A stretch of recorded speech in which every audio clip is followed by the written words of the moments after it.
Well, hello again. Welcome to Horror in Detail.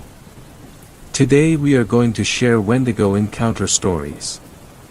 First story. This story was shared by you/Queen Meowco, so credits to him. The Wendigo. I am a fan of horror games. I don't play them, but I love watching my favorite YouTubers play them.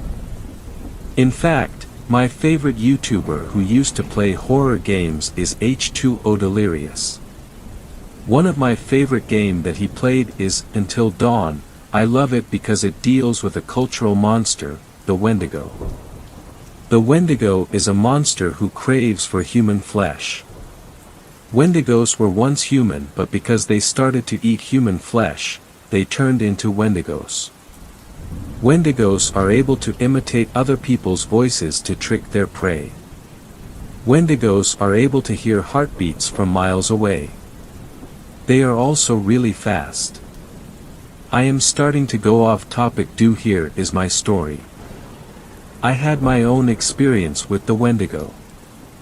I live in a small town near the forest.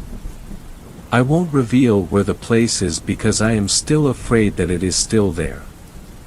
A friend and I, a female girl that is a year younger than me, decided to walk in the forest by ourselves. There aren't any dangers in the forest since we were still close to town. We stumbled upon a 2-story, worn-down cabin while walking near the outskirts of town.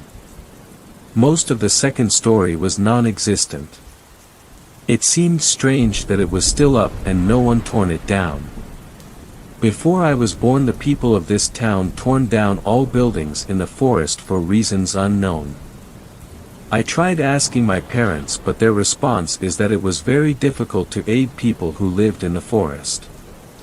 Anyway, my friend and I got very curious and decided to check it out. We were quiet upon entering the cabin, which now that I am looking back at it, I am very thankful that we were quiet. At the time we were quiet in case there was a homeless man sleeping or a dangerous person in there. It was still daytime when we were exploring, so we had plenty of light in the cabin, but there was one part of the cabin that was covered up. There was a black tarp that covered a doorway to some room. We never went near the doorway. We were both scared that we would get jumped by someone. My friend and I both agreed to stay clear of that area. Throughout the exploring we both noticed that there was a faint disgusting smell. The smell lingered only on the first floor. Though the reason is because since the second floor is open, the wind would blown off the smell away. Plus there must have been dead animals beneath the floorboards or something.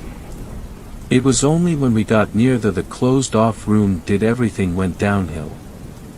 Both my friend and I started to get a bit louder since we did not hear anybody in the building. When we got near the hallway of the room, the smell got drastically stronger. Then we both noticed that the tarp had moved ajar. The room was still too dark, but I could have sworn that there were a pile of bones. I noticed that my friend gotten slightly scared because neither one of us had gone 8 feet near the room. My first thought was that someone was living here and that we should get out quietly in case the person was dangerous. I signaled my friend to be quiet and to follow me towards the back exit. As we were about to leave, we heard a familiar voice. I looked at my friend and I could see in her face confusion. Then it spoke again. It was calling for help. We both continued to stand near our exit, frozen in shock. Who could it be? Why would anybody need help in this place? We explored this cabin and we know the area. You could hardly get hurt around here. I got rid of my shock and slowly I went near the shouts. My friend, upon realizing that I was making my way towards the shouts, pulled me back. She told me that it might be a trap and that I should not go any nearer to the person. She also said that the voice seems off. She does not understand why, but she knows that there is something off about the screams. No later when she said that, we heard some other people shout if the mysterious screaming person was okay. Quick movements were heard somewhere in the cabin. Fear struck us both and we slowly walked backwards to the door. The movements that we heard seemed inhuman. The sound we heard is like the sound of the wind of a jump rope makes when going really fast. Not only that, but after the event, when my friend got the courage to speak about this event, she said that she saw a blur move across the room near where, maybe, the other people were at. By the time we were at the door, the other people came. They were two unfortunate men. They both looked around before seeing us. "Are you two okay?" one of them asked. We gave no response. We were still afraid what was in the house. One step forward towards us was enough. "Are you dash?" He got cut off. The thing that was lurking in the shadows came out. It attacked the man. The thing was bony and the skin was pale and rotten. It looked human, but it clearly wasn't. The thing ripped the head of the poor man. We did not see the rest of it, for we booked out of the cabin and ran as fast as we could. All we heard a scream, but as soon as we heard it, it was cut off. Then there was another one. But this one was inhuman. We both did not stop until we reached the town.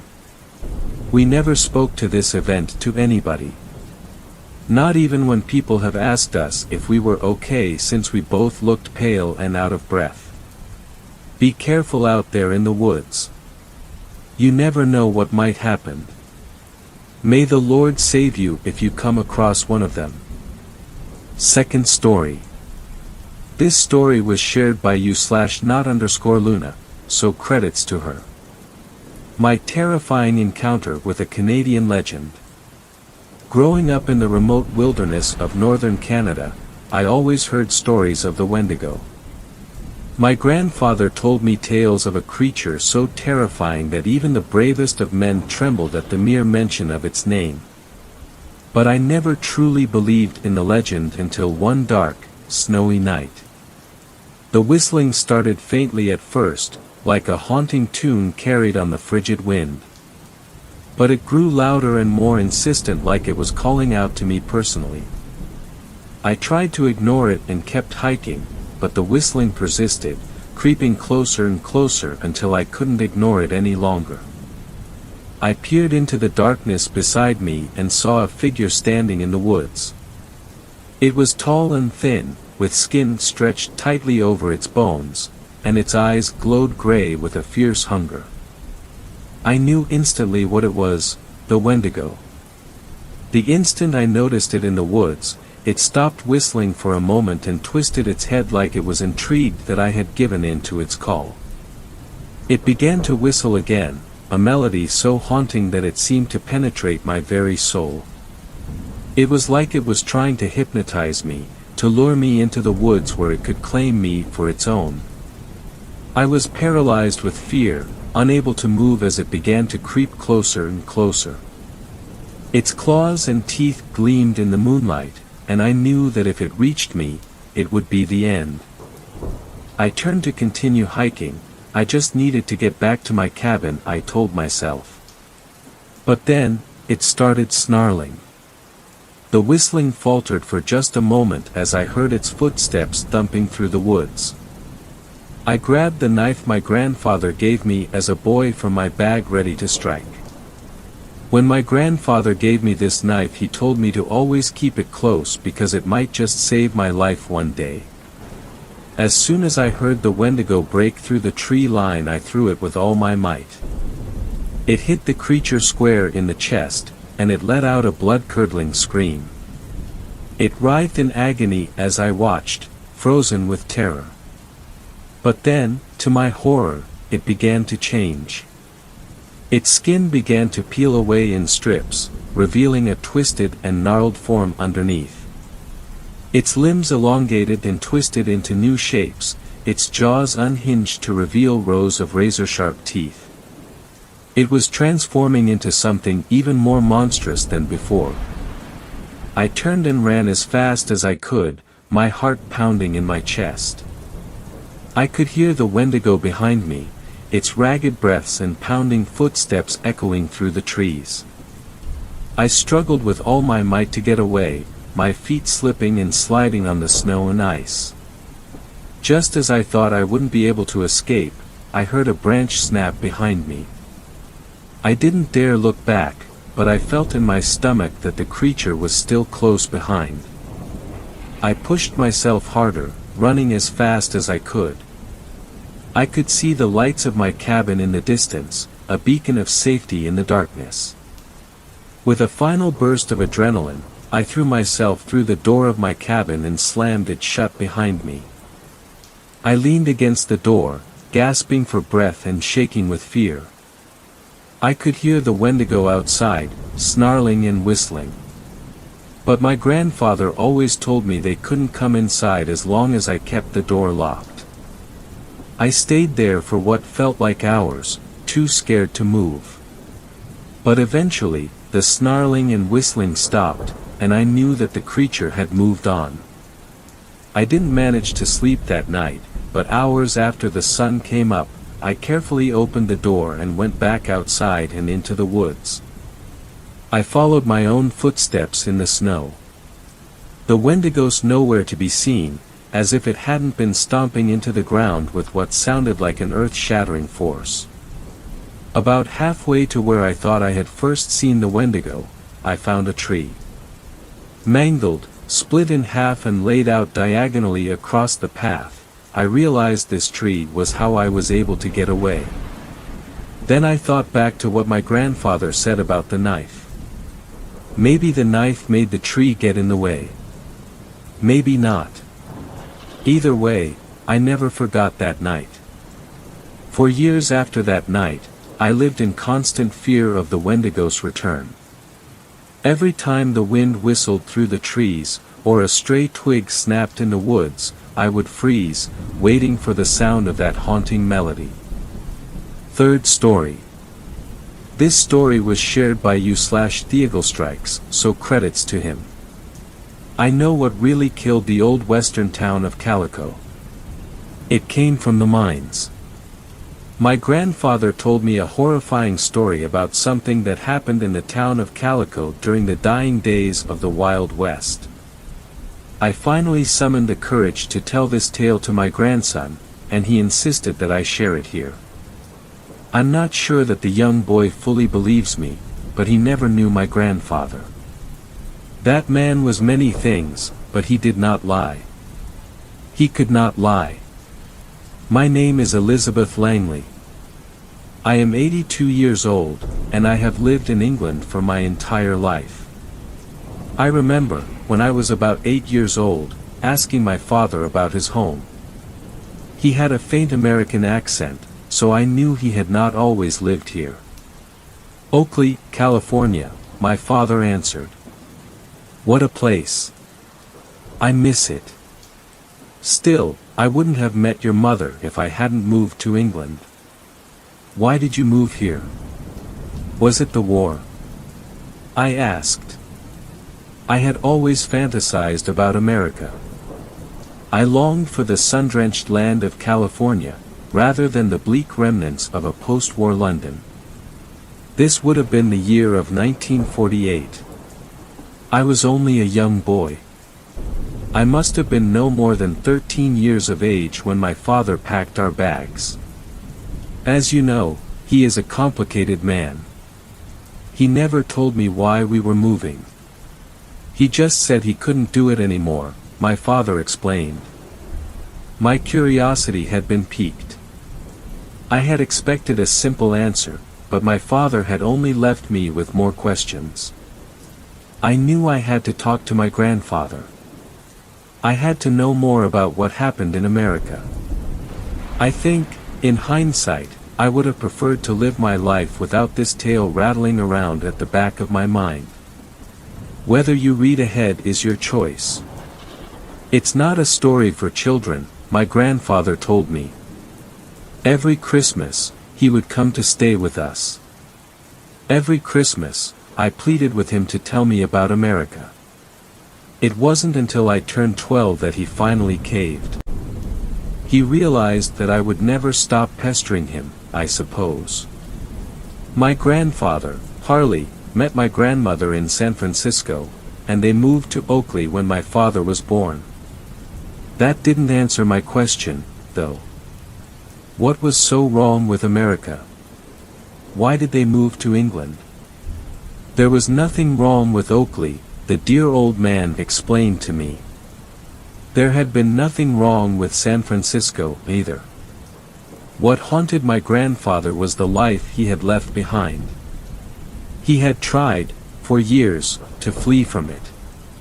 Nowhere was far enough. Even as he told me this tale, he admitted that traveling to England had never offered the respite he so desperately sought. He said that, perhaps, it was finally time he told somebody his story and lessened the burden.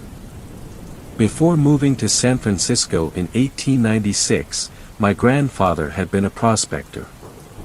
He left home at the age of 16, moved from town to town, and eventually settled in Calico, California. Most Americans have probably heard of this western ghost town, but for those readers who don't know about it, the official story about this boom-and-bust town is that minerals dwindled, as they did in many western towns. The mines dried up. People moved away.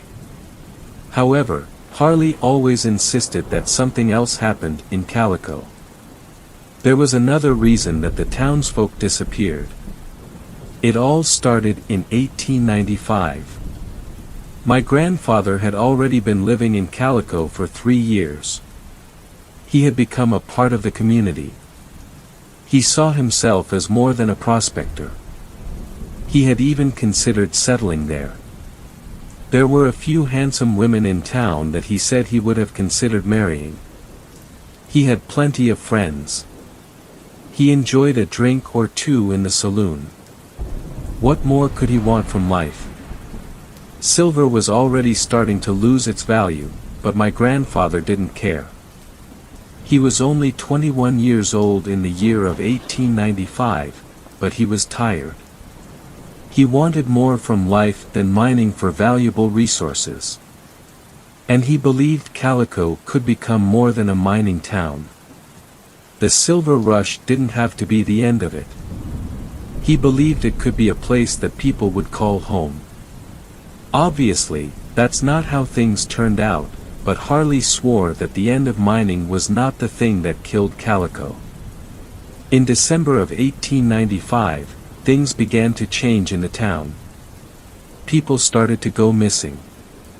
Any search efforts were half-hearted, unfortunately, as the icy nights deterred most people from exerting their full efforts. They wanted to stay indoors. Harley said that a prospector named Lester Grant talked of something he had found down in the mines. A new mineral. Something that would save the mine and, in turn, the people of Calico. Apparently, the prospector claimed it was something he'd never seen before. Perhaps it was even more valuable than silver. My grandfather and his friend laughed it off. They knew, as did everybody in the saloon, that Lester was a drunkard. He was always spouting nonsense to lighten the mood. Lester, as you might have guessed, was the first person to vanish without a trace. Others soon followed. All sorts of townsfolk. Miners, barbers, bartenders, and even one of the sheriff's deputies. That's when things became more serious. 12 people went missing in the first week. When the sheriff's deputy became the 13th to vanish, that's when the search parties became a little more frantic. One evening, when Sheriff Harper was drinking with Harley and his friends in the saloon, he urged them to not let word spread about the disappearances. He didn't want any outside law enforcement to get involved. The sheriff claimed it was just life on the frontier. There were so many possible explanations. Coyotes. Bandits. People smelling the end of the silver rush, perhaps. My grandfather wanted to favor the latter suggestion. Everybody favored that suggestion. It was better to assume that townsfolk had simply moved away, rather than assuming some harm had come to them. Still, Harley was a wise man, and he could not quite shake the feeling that nobody had left Calico. He couldn't stop thinking about what Lester had said. Harley continued to raise the issue in the saloon, night after night. James implored his friend to stop. He needed the mine. He needed the town. Like most people, James was too fixated on the dying days of the frontier to notice anything else. Another week later, after the total number of disappearances totaled 19 people, my grandfather's nightly saloon talk was interrupted. Martha, the bartender, finished her shift and joined Harley and his friends at their table. They immediately offered their condolences. A few days prior, Martha's sister had gone missing. My grandfather said that the bartender's haunted disposition filled him with great unease.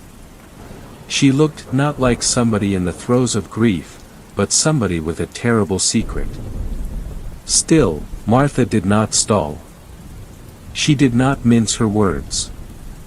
She said that she had seen her sister. One of the men at the table excitedly roared that they must notify the sheriff. Martha explained that the man did not understand. The previous night, she stood at her upstairs window and gazed out onto the sandy main road that ran through Calico. There, gazing up at her, was her sister. Only, it wasn't her sister. Not really. It was something in her sister's yellow sundress. My grandfather could remember exactly how Martha described the figure. I, too, can remember the exact wording. She painted a nightmarish picture that is permanently etched into my mind. I could scarcely see her in the moonlight, Martha said. My joy was fleeting. I soon realized that she had no discernible facial features. Just a mouth. A gaping mouth, black as the night.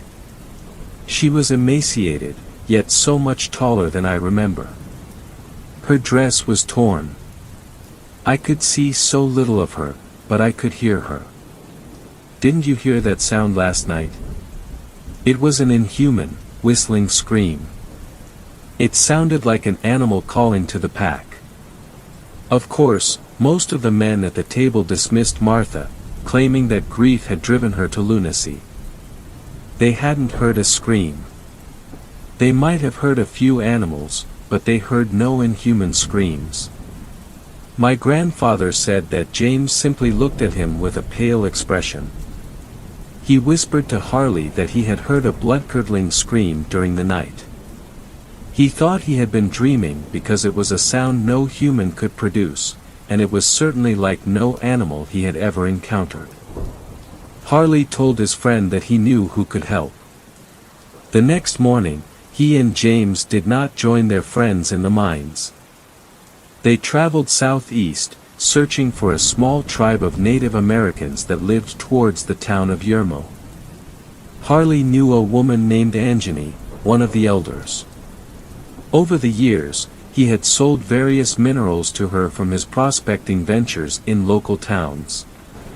My grandfather explained to James that Anjani had told him stories of a terrifying creature.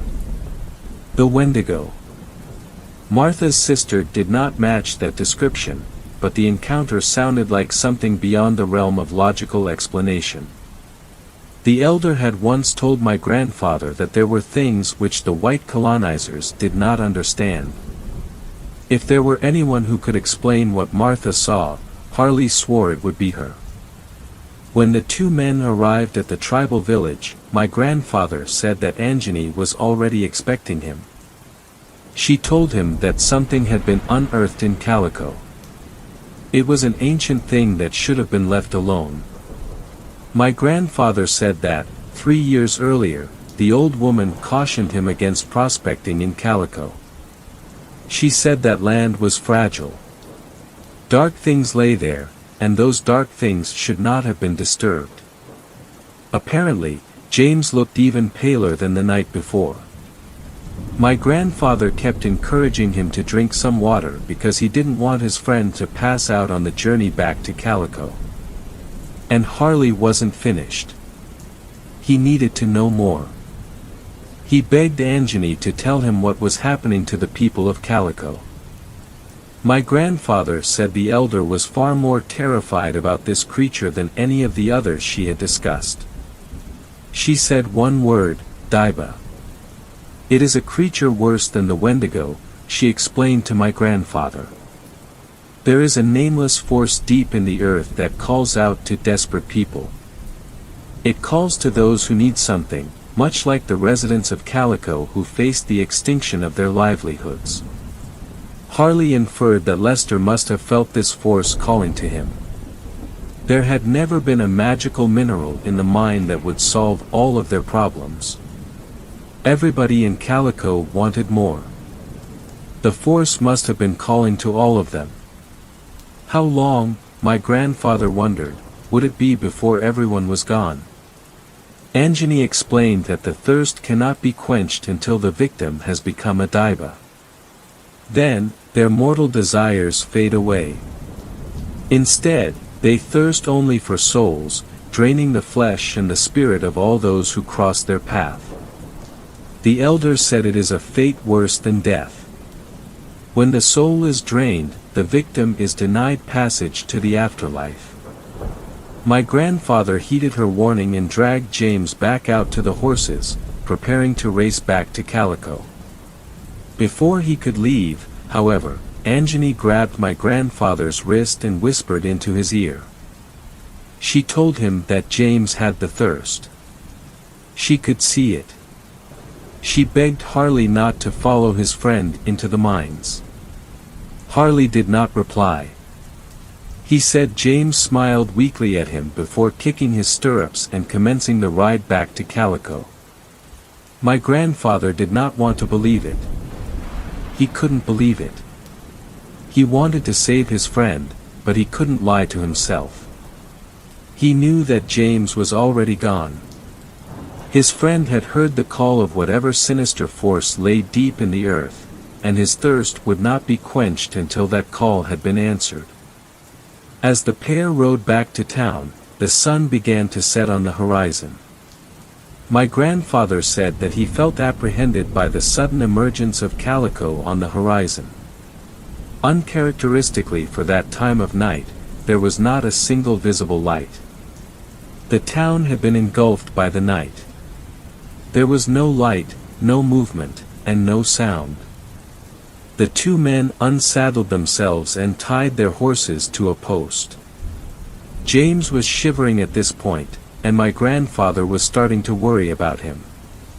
He dipped his head over the doors to the local saloon, peering into the empty building. Nothing. Not a light. Not a sound. Not a person in sight. My grandfather told James that they needed to go straight to the sheriff.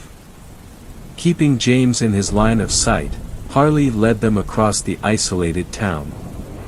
When they reached the sheriff's office, they were met with an open doorway. It led into blackness, but there was a kerosene lamp perched on a table in the center of the room. With great trepidation, my grandfather took a few cautious steps inside and called out for the sheriff. There was no response. He tiptoed towards the table in the center of the room, picked up the kerosene lamp, and spun in a circle to get his bearings. What my grandfather said he saw next is something that still chills me to the bone, so I have no idea how horrified he must have felt. It was the sheriff.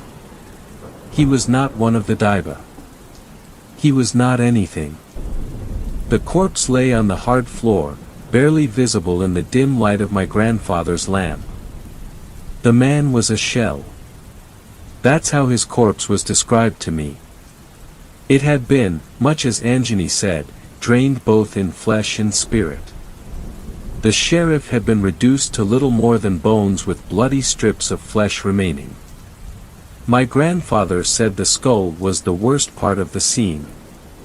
The sheriff's skin was mostly intact, though gray and colorless, but his eye sockets were empty, and his skull was split roughly down the middle. Harley vomited. I'm not quite sure how he managed to hold his stomach as long as he did, but perhaps, despite his lengthy, detailed description, the whole ordeal only lasted a matter of seconds. Who knows? I did not want to press him on the matter. I was happy for him to move forwards with the story, though things only worsened. When my grandfather left the sheriff's office, James had vanished, much like the rest of the town. Harley called for his friend, but Calico was silent. Nobody responded.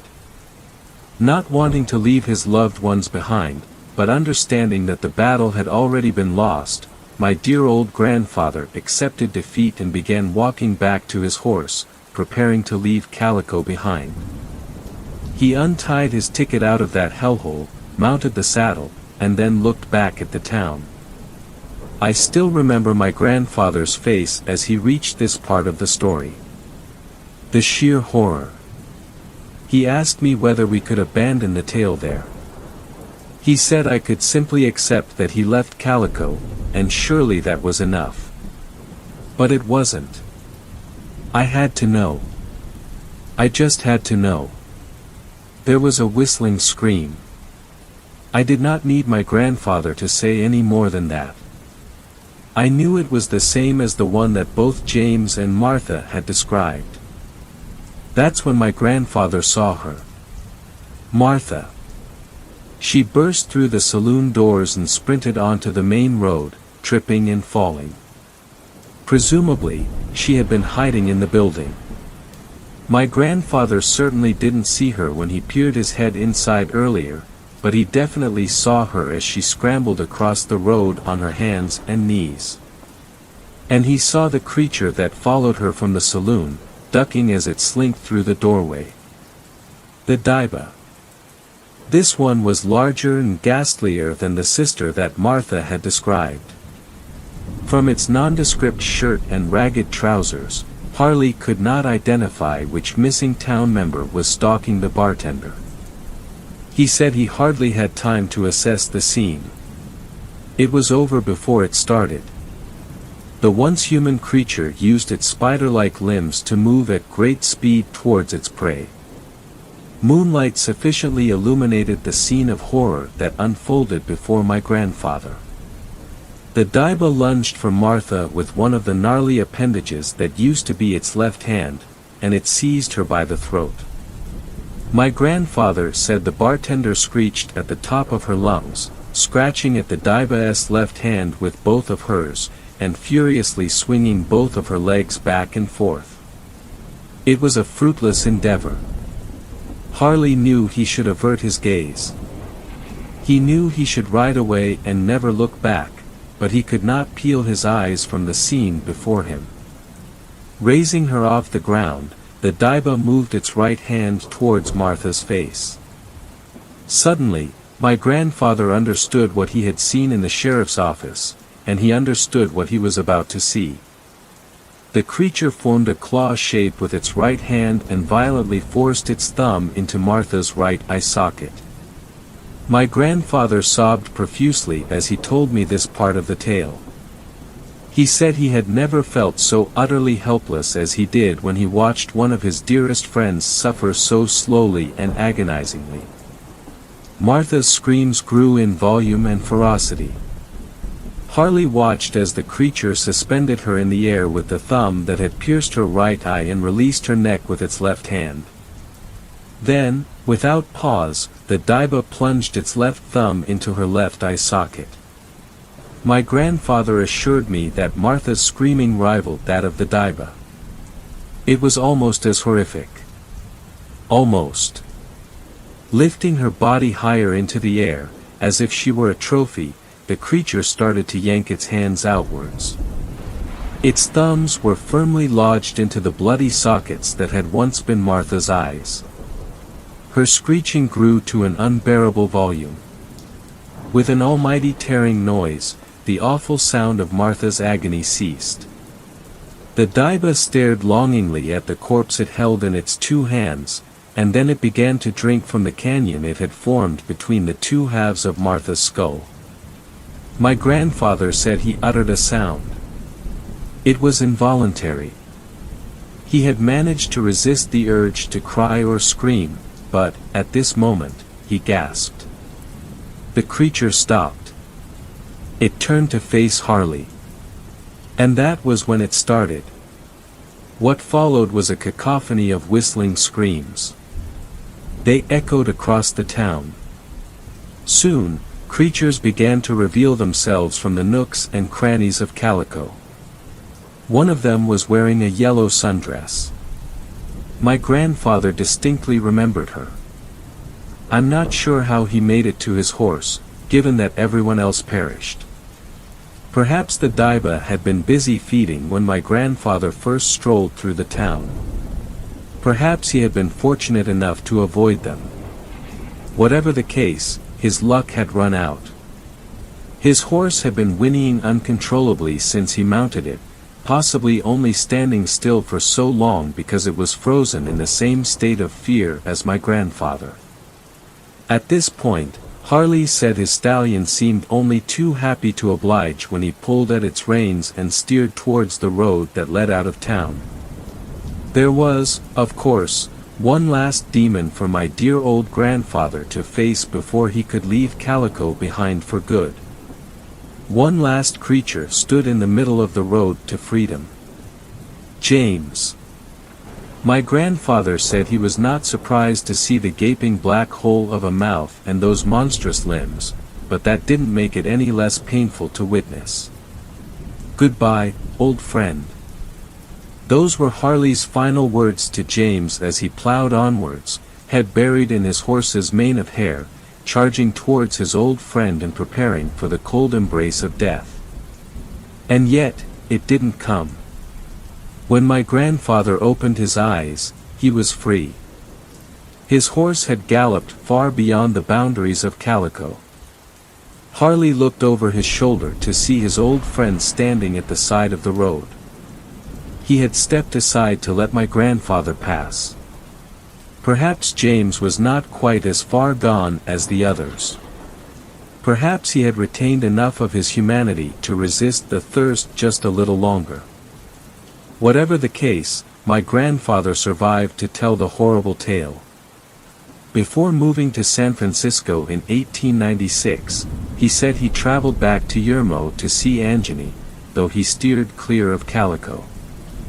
The elder said that some of the Calico townsfolk had survived that unspeakable night by fleeing to the hills. She told my grandfather that the Daiba were not seen again. The tribe assumed that the creatures perished, given that they require continuous sustenance. Once the remaining townsfolk fled, the unnatural beings had no way to quench their thirst. They surely perished. That was the prevailing hypothesis. Other than the few Calico survivors and the people of Anjani's tribe, nobody ever learned of what happened in that town. In fact, Calico lasted for another decade. My grandfather explained that many of the townsfolk returned and tried to squeeze the last few drops of life out of the town before it was officially abandoned in 1907. Sometimes, I wonder whether it was abandoned because the creatures returned. Perhaps some of the fools came back because they thirsted for something. Maybe the mines called to them. Fourth story. This story was shared by you/Nosleeps123, so credits to him. I nearly escaped a Wendigo, at the cost of both of my parents. I kept this story a secret my whole life. I'm 22 now. This happened more than a decade ago and I still have clear and vivid memories of this day.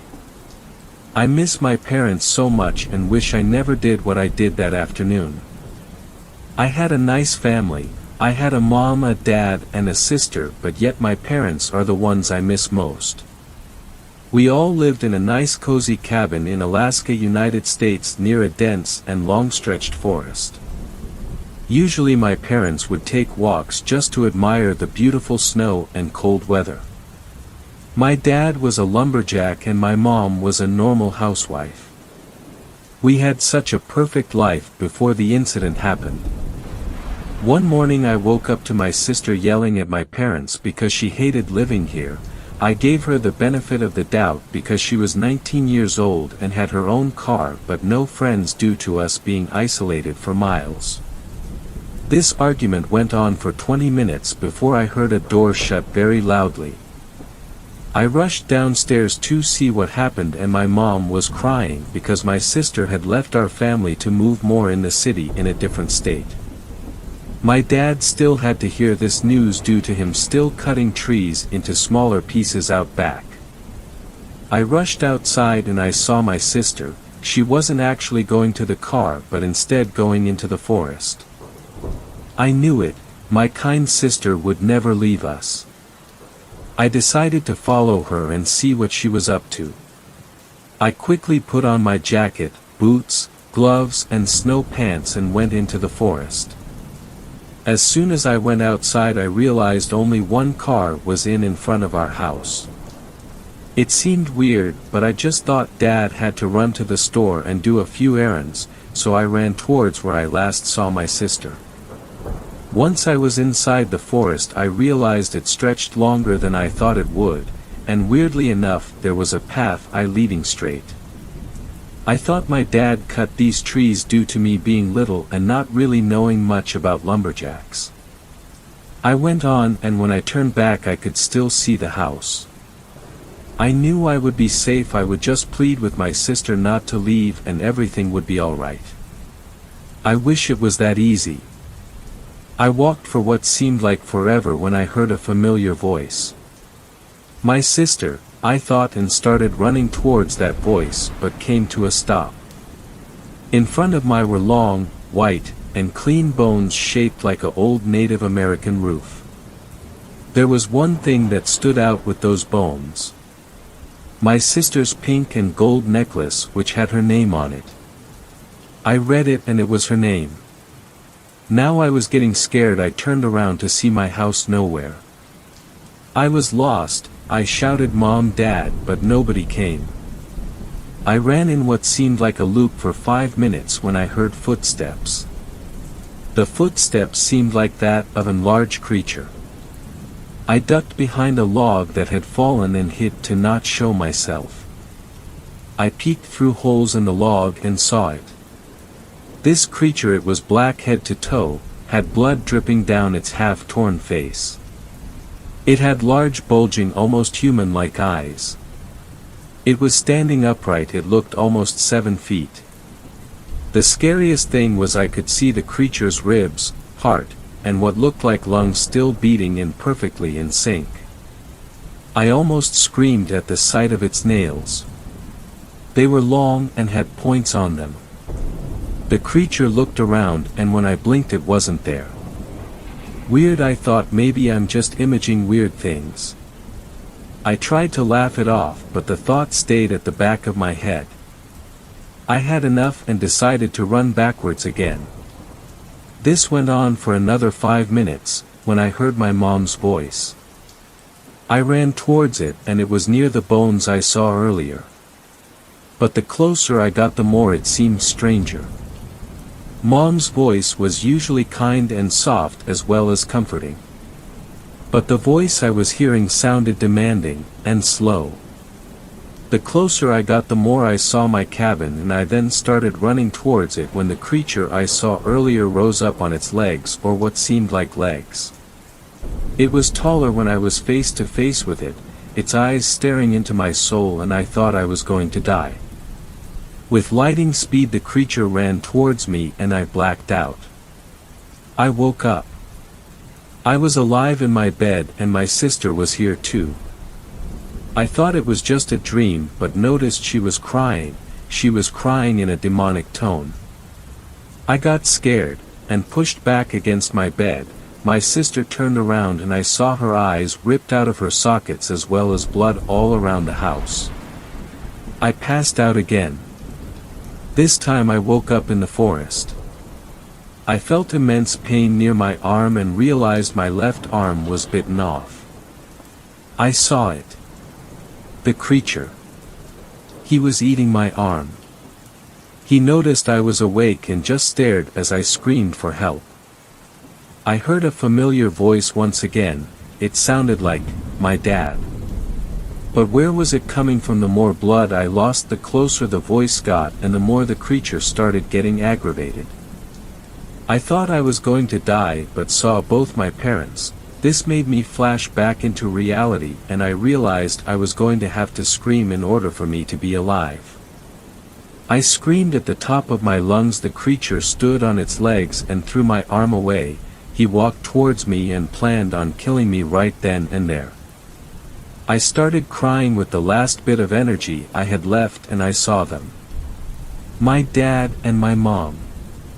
They were here. I then noticed Dad was terrified and was backing away when he saw this creature.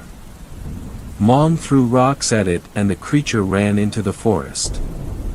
My parents picked me up. I was happy to see them. The last thing I saw before I blacked out was my mom behind my dad getting ripped to shreds by that thing. Thanks a lot for watching the video till the end. Subscribe to our channel Horror in Detail. Drop your opinions/suggestions in the comments section, and like the video as it helps with the YouTube algorithm.